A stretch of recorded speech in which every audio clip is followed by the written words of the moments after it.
Madison, Wisconsin. When Wisconsin increased its wide recipient scholarship count from 9 last season to 12 for this season, the idea was to build enough depth give the Badgers a significant advantage in new high-tempo offensive attacks. The biggest question was which players would complete a group that brought back their first 3 players.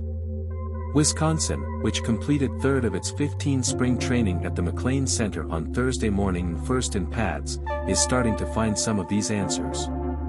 Some key takeaways from Thursday's open practice, including new names to be followed as potential pass-catching game builders. Pauling is forward Cincinnati wide receiver transfer. While Pauling was consistently among the fastest players during off-season training. During the first week of spring training, he brought that speed and playmaking to the court.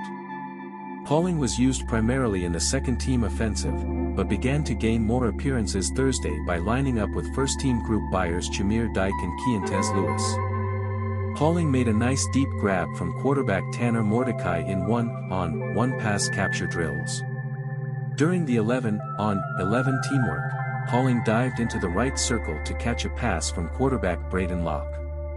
Pauling was among players who took advantage of Wisconsin's orbital motion, which is when the slot receiver takes instant action behind back run and creates misdirection for defenses. He was also one of Wisconsin's punt returnees behind Dike. Last season he scored 122 yards 12 passes in 9 games at Cincinnati. Wisconsin coach Luke Fickell said after training, Will has some natural skills. He is a strong boy. He is not just a slot receiver. A man who can be dynamic at many different points. He's a really smart, tough footballer that I think has a really bright future. Pauling was the most consistent of Wisconsin's for broad receiver transfers. Oklahoma State Bryson Green was dressed on Thursday but did not participate exercises for his 3rd consecutive practice, while USC transfer C.J. Williams worked in the second-team offensive and Cincinnati Quincy Burroughs the 3rd offensive. Will Pauling scored 122 yards 12 passes in 9 games at Cincinnati in 2022. Williams made an impressive catch from Locke for a 35-yard score in the right front corner of the last zone between security Kamo Latu and corner Avyonne Jones.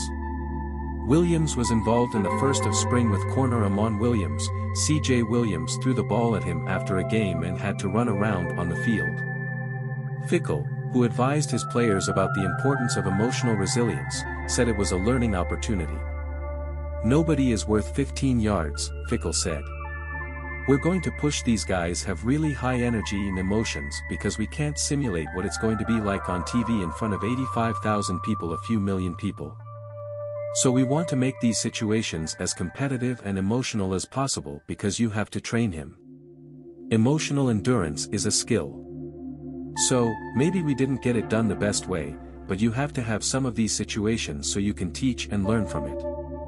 More offensive games are emerging. Brooks, pass catchers of Wisconsin's second team, made the day's catch for second time in 3 practice sessions. On Saturday, quarterback Nick Evers made a 40-yard finish from the left edge line. On Thursday, Brooks captured corner Avyonne Jones wonderfully from his left edge line, reaching back to grab the ball for a touchdown of about 30 yards. Pugh is recovering from a left leg fracture last season, while gaining more opportunities with Clay Cundiff this spring. Back-running Braelon Allen was dressed but did not attend training after being dropped by corner Alexander Smith in practice on Tuesday. Chez Mellusi ran back to the first team to win their snapshots, and Cade Yacamelli, a red-shirt freshman, showed good versatility in the second-team offensive. Yacamelli touched the ball several times, including a left-handed welcome and then a mid-run, immediately after returning to the offensive line. Fickell said he was looking for returns that could affect the game even without the ball in his hands. Go deeper. What I learned about Wisconsin by watching Luke Fickell's fast-paced first workout quarterback status this spring. Mordecai, regularly the #1 quarterback, produced his best day ever.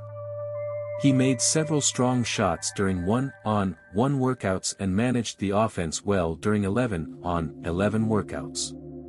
Mordecai scored a beautiful 12-yard goal against Jack Eschenbach, defended by security Travian Blaylock in a sloping position during the red zone drill.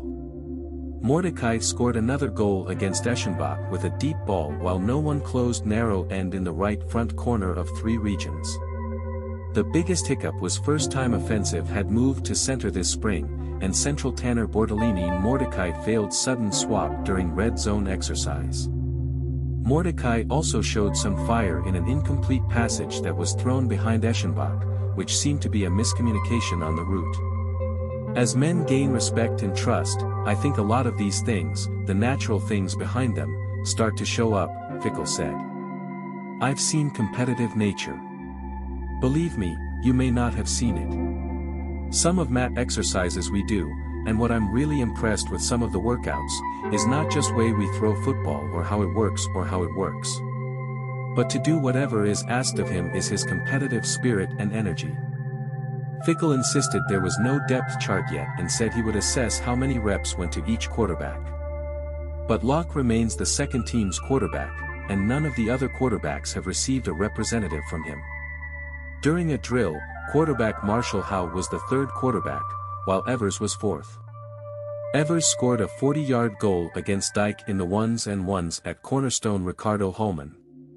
I think Braedyn, as much as anything, has a great grasp on the offense, Fickell said.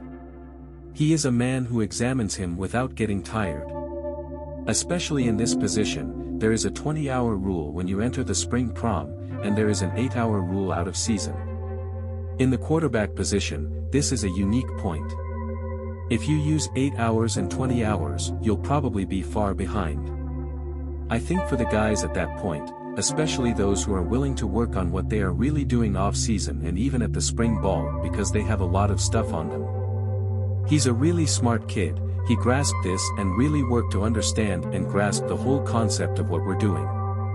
More about Wisconsin training number 2 observations. Mike Tressel's defense demonstrating his versatility. Another change in the line of attack. He moved Bortolini from guard to center and promoted Trey Weddick from second team left challenge to first team guard.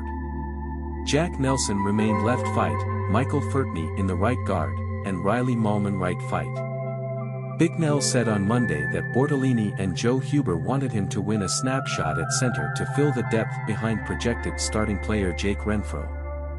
Huber won the second team pivot on Tuesday. Renfro moved to the second team headquarters on Thursday to accommodate Bortolini's change. Nolan Rucci left defensive, Joe Brunner left guard, Huber right guard, and Barrett Nelson right. Wisconsin's third